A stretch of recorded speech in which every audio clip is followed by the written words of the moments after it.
A CCJ, na Câmara dos Deputados, debateu a anistia dos presos políticos no Brasil e algumas verdades foram ditas.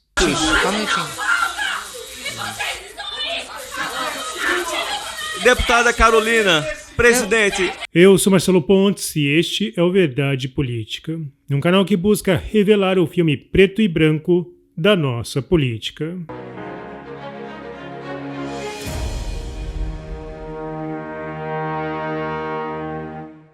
O dia 8 de janeiro foi marcado por um ato de vandalismo ainda não explicado.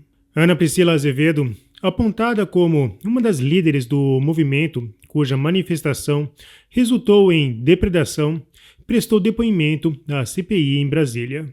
Azevedo demonstrou comportamento e opiniões contraditórias. Em 2019, ela gravou um vídeo criticando Bolsonaro, chamando-o de miliciano, bozo e vagabundo. E ninguém pode negar que são adjetivos usados pela esquerda. Ana Priscila acreditava que Bolsonaro era um infiltrado da esquerda. Mais tarde, ela mudou de opinião, mas muitos continuam céticos sobre sua sinceridade. Mas identificar as verdadeiras intenções em uma manifestação é difícil, pois cada participante pode ter motivações diferentes. O que mais me intriga é que inúmeras pessoas claramente envolvidas nos atos de vandalismo foram capturadas pelas câmeras. No entanto, a mídia não deu grande destaque a essas figuras. No meio da multidão, foi possível notar indivíduos vestidos de preto e mascarados. Esses elementos foram responsáveis pela depredação tanto no Congresso quanto no STF. Com todos os presentes portando celulares, várias filmagens confirmaram esse fato. Cuidado de máscara, olha lá, ó. Esse cara é infiltrado, esse cara. Não é.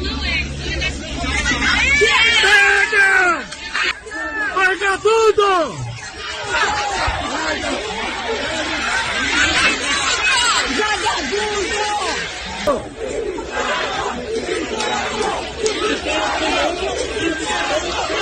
No dia 1º de setembro, o senador Jorge Seife publicou um vídeo e afirmou: esses são alguns registros do dia 8 de janeiro que combatem a narrativa de que os invasores eram terroristas destruidores de patrimônio público.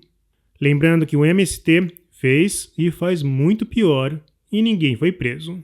O que vemos são infiltrados que buscavam incriminar pessoas inocentes, que inclusive se preocuparam em proteger o patrimônio público.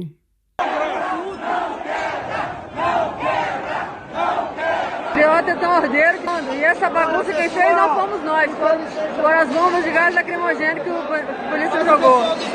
Não foi a gente. Organizando a casa aqui do povo. Aí, tá vendo? Ó? Patriota que tá limpando, não é empregado da Câmara, não.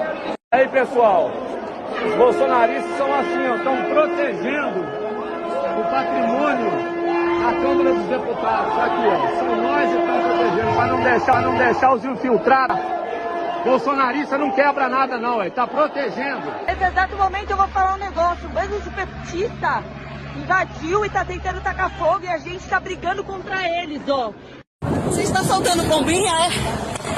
Você é petista? Eu sou Vai ficar famoso. Ó, galera gritando fogo não!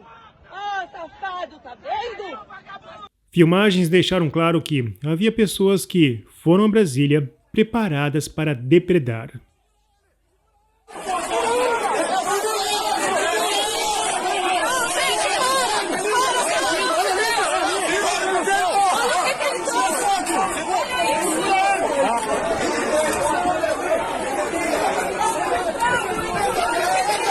Bom, seria necessário um árduo trabalho policial para identificar o que de fato ocorreu. Entretanto, foi mais fácil apelar para Alexandre de Moraes e sua reconhecida Justiça Ford. Moraes literalmente criou uma linha de montagem para julgar as pessoas. Primeiro, veio a desocupação do QG, na frente do quartel. Pessoas que, na verdade, negaram ir para a esplanada se manifestar. Na época, eu busquei conversar com algumas pessoas para entender esse movimento. O retorno foi interessante. Muitos ali acreditavam que ir para a esplanada era uma cilada, e isso desmonta a narrativa de que este grupo tinha a intenção de vandalizar prédios públicos. Mas durante a madrugada, o ministro Alexandre de Moraes determinou a desocupação do QG. Foi um dos momentos mais sombrios da história da nossa república, algo sem precedentes nem mesmo durante o regime militar. Um comboio com 50 ônibus levou os manifestantes para um local que muitos chamaram de campo de concentração. Manifestantes relataram a seus advogados terem sido forçados a assinar documentos de confissão e fazer declarações que não refletiam a verdade. O vandalismo foi usado como arma política e pessoas ligadas a Bolsonaro foram presas, sendo que o mandato era de Lula. Houve afastamentos, mas ninguém no governo Lula foi indiciado ou preso. Inclusive, o deputado Rodrigo Valadares deu entrevista à Globo News, onde moeu o comentarista Otávio Guedes. A questão de chamar isso de golpe de Estado é uma opinião sua, uma opinião de parte do jornalismo, uma opinião do ministro Alexandre de Moraes. É uma opinião. Por exemplo, o ministro da Defesa do Brasil não tem essa opinião. Nós não temos essa opinião de que foi uma tentativa de golpe de Estado. Se depredar prédio público é tentativa de golpe de Estado, bora prender MST. Vamos prender a CUT. Vamos prender os movimentos de esquerda radical, que já depredaram isso aqui inúmeras vezes. Agora, Alexandre de Moraes está rasgando a Constituição e fazendo a Constituição alexandrina, onde ele é a vítima, é réu, é inquiridor, é julgador e é o Ministério Público. E eu não estou vendo você chamá-lo de golpista. Isso, na verdade, se assemelha muito mais ao golpe do que velhinhas com a Bíblia na mão. Incitado pelo movimento de Ana Priscila, um pequeno grupo de fato saiu do quartel e seguiu em direção à esplanada. Pessoas deste grupo também foram julgadas e condenadas há mais de uma década sem uma única prova de que vandalizaram. A denúncia, assim como a decisão, foi um copia e cola. E o voto de Moraes comprova isso, pois foi um balaio de gatos. Havia fatos vinculados a outros extremistas e postagens aleatórias que serviam como modelo para a maioria dos acusados. No corpo também foi acrescentado matérias de jornais e fotos da depredação e uma breve correlação com elementos frágeis de conversas. A maioria das pessoas foi julgada sem uma única prova material através de filmagens. Em maio, os advogados haviam pedido a soltura dele com base no quadro clínico. No final de agosto, a Procuradoria-Geral da República emitiu um parecer reconhecendo a liberdade provisória do réu, mediante medidas cautelares, e qualquer desejo inflamado de justiça nas conversas foi transformado em ato antidemocrático. Foi o processo mais generalizado da história da justiça brasileira. Além disso, centenas de pessoas permaneceram detidas por meses sem que um processo legal fosse instaurado. O caso mais emblemático foi de Clerilson Pereira da Cunha, conhecido como Clesão. E para não ser leviano, vou apresentar as palavras exatas sobre o que realmente aconteceu com base na fonte Gazeta do Povo. Em maio, os advogados haviam pedido a soltura dele, com base no quadro clínico. No final de agosto, a Procuradoria-Geral da República emitiu um parecer recomendando a liberdade provisória do réu, mediante a medidas cautelares por apresentar comorbidades. No entanto, o ministro Alexandre de Moraes, responsável pelo processo no Supremo Tribunal Federal, ainda não havia analisado o pedido. Ou seja, ele ficou de maio a agosto para ter uma decisão da PGR, e mesmo assim foi negado. Se isso não é um crime jurídico, eu não sei o que é crime. A Comissão de Constituição e Justiça da Câmara dos Deputados debateu a anistia a presos e condenados pelos atos de 8 de janeiro de 2023. A viúva de Clezão se manifestou diante da provocação do deputado Túlio Gadeira. Olhe, uma tentativa de homicídio não necessariamente precisa da força do autor para se configurar uma tentativa.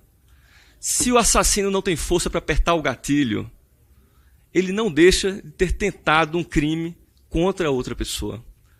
Então, o que existiu naquele momento foi uma tentativa de golpe. E eu quero dizer aqui que eu fico com o coração partido quando eu olho essas senhoras, quando eu vejo aqui placas liberdade ao meu esposo Jorginho. Olha, eu fico de coração partido porque muitas vezes essas senhoras não respondem pelos atos dos seus maridos, seus esposos. Essas pessoas que estavam lá, essas pessoas foram presas por tentativa de golpe de Estado. Agora, esses deputados que estão aqui, presidente, vamos garantir aí, vamos garantir o silêncio, presidente. Pessoal, eu peço para retomar o tempo, por favor. Isso está acontecendo novamente. Está acontecendo novamente.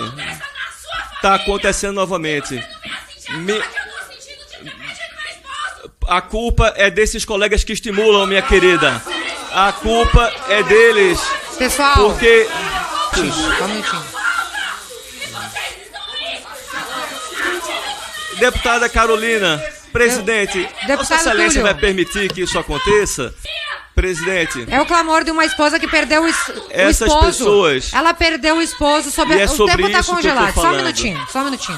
Se a viúva do Clezão está aqui hoje é porque ele faleceu sob a tutela do Estado. Ele tinha comorbidades. A PGR pediu a soltura dele para ele ter tratamento de saúde. Ele não foi ouvido pelo ministro Alexandre de Moraes e ele faleceu na cadeia. Então, é plenamente compreensível a dor de uma viúva cujo marido foi preso numa manifestação que, ao que tudo indica, não fez nada de dano ao erário público, mas que sofreu na tutela do Estado, faleceu. Então, é totalmente justa essa dor. E, deputado Túlio, o teu tempo está assegurado, mas com o devido respeito, não fica provocando essas pessoas. O senador Magno Malta criticou o parlamentar. Senhor presidente, me dirigindo a Vossa Excelência para dizer que a viúva do Clezão hoje, com as filhas na CCJ, assim como a esquerda reclama a morte do Herzog, jornalista e advogado, nos porões da ditadura, tudo eles se lembram. Aqui tem até uma medalha que as pessoas recebem, uma premiação que foi criada aqui nessa casa, como tantos outros. O Clezão morreu na tutela do Estado. E hoje lá na CCJ, o deputado Túlio Gadeira se dirigiu à viúva de Clezão e suas filhas, e aqueles que lá estavam clamando por justiça, de que os pares dele que ali estavam glamorizando, embora tenha morrido, mas um terrorista. Clezão morreu como terrorista. E aí, olhem em que país estamos vivendo. Não é o povo brasileiro em si, porque o povo brasileiro só ele pode por ele. Ele foi mantido lá de forma perversa pelo ministro Alexandre de Moraes. E só isso é um fato determinado para pedir-se o impeachment de Alexandre de Moraes.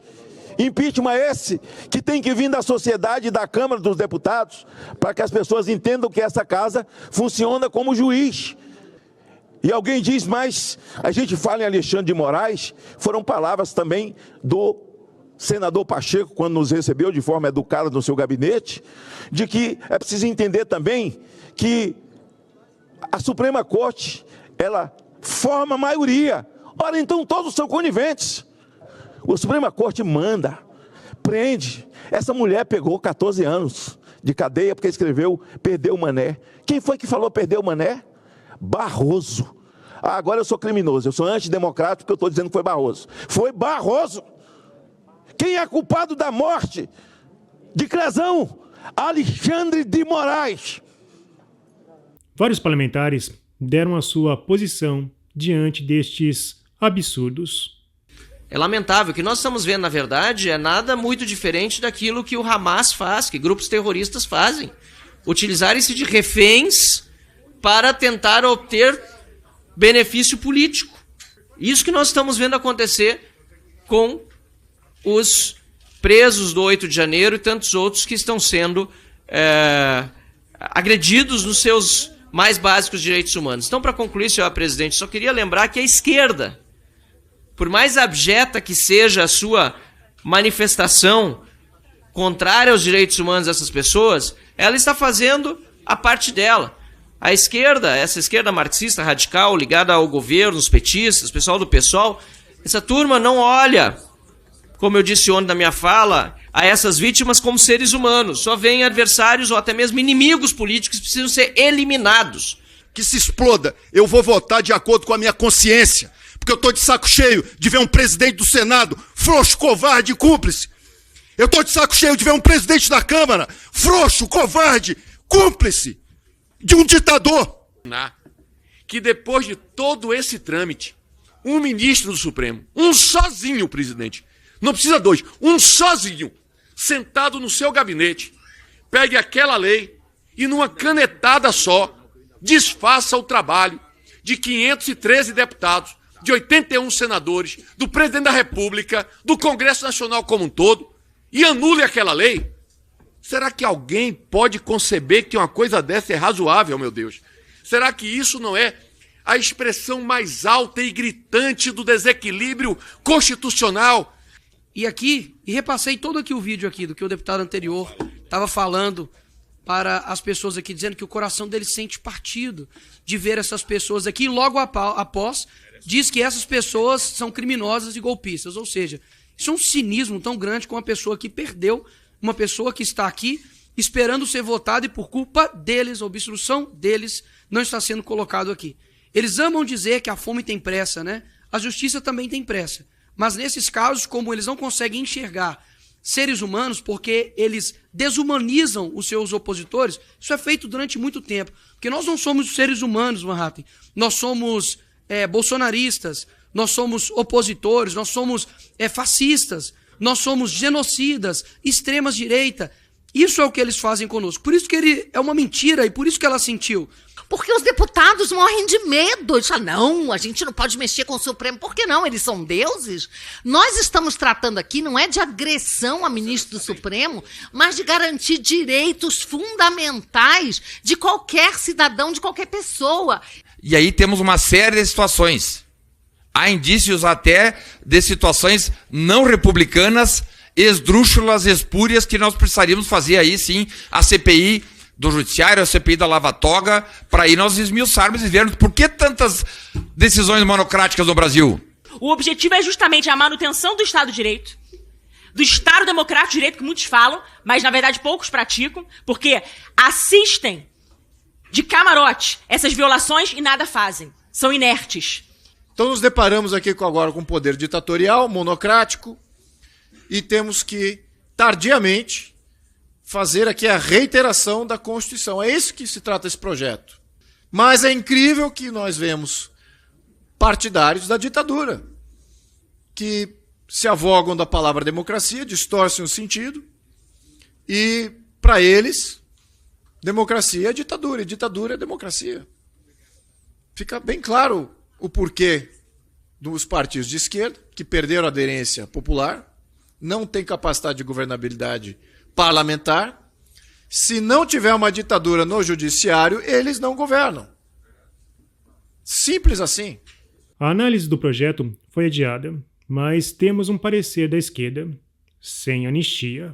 Manifestantes também depredaram prédios em 2017, no governo de Temer, mas a esquerda conseguiu blindá-los. Lembrando que esses manifestantes queriam derrubar Temer. E segundo o novo entendimento de Alexandre de Moraes, isso é antidemocrático. Manifestantes na Lesp, recentemente, também depredaram a casa e impediram uma votação, e todos eles foram soltos. Relembrar que José Dirceu, ex-ministro da Casa Civil, condenado por corrupção no escândalo do Mensalão, recebeu anistia política no governo Lula. Não podemos esquecer também da novela Cesare Batista, onde o PT fez de tudo para proteger um terrorista. Em 18 de novembro de 2009, o Supremo Tribunal Federal considerou ilegal o status de refugiado e permitiu a extradição. Porém, ele abriu uma brecha para Lula. Em 31 de dezembro de 2010, no último dia efetivo de Lula como presidente, a decisão de não permitir a extradição foi oficialmente anunciada. Bom, Barroso foi advogado de Cesare na época. E agora fica evidente quem realmente representa as forças do bem e do mal em toda essa história. Bom, se você apoia a Verdade Política, não se esqueça, curta, comente e compartilhe. Clique no sininho para você receber as nossas notificações. E vamos continuar na luta em prol da verdade.